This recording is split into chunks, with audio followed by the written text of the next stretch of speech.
lunge to hinge. The skip will elevate your heart rate. You'll have used both sides of the body. Now we want to see if we can balance and maintain that. So the lunge to hinge, we're going to take a forward lunge first. On our forward lunge, we're going to try and align our knee and our hip, load the gluteal, and maybe possibly a slight forward tilt, but not too much.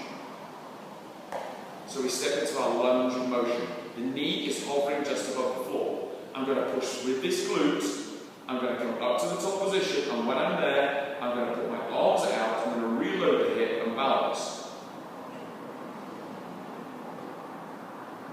Trying to load this hip.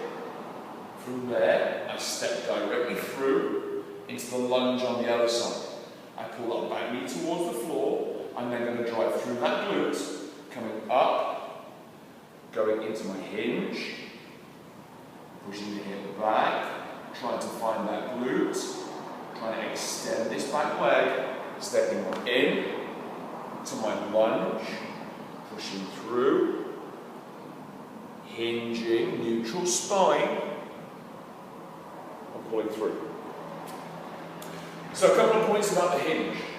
When we're in the hinge, it's not how far forward we bend, it's how much this hip goes that way. So your knee has to be very slightly bent, and you push your hip back. As you transfer the hip back, you're going to find all of a sudden this hamstring and the base of this bum takes a lot of the load. Pressure will be off the knee. You're going to feel a lot of balance in the heel and midsole of the foot that you're balancing on. You only go as far back as you can whilst keeping a neutral spine.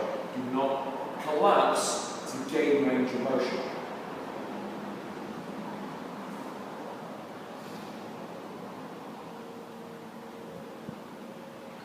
Extend that back leg, load your hip, find your hamstring. Then pulling through this heel, like there's a piece of string, you come straight up. You step straight through the other leg, and then pull yourself down into the lunge. You might find you wobble quite a lot. The arms will help you for balance. Ideally, when you're over, you're going to pull those shoulder blades together and create a nice structure in the upper body, and as you go to the lunge, you can put your hands here or here overhead. Overhead is trickier because it elongates the body and makes you work a little harder, and then it's also doubly tricky when you come out of the overhead lunge to go into the hinge. So there's my overhead, I find my hip, and then the arms have to sweep over to get into my hinge. I come back into my sweep with my lunge, and back in, trying to balance for my hinge.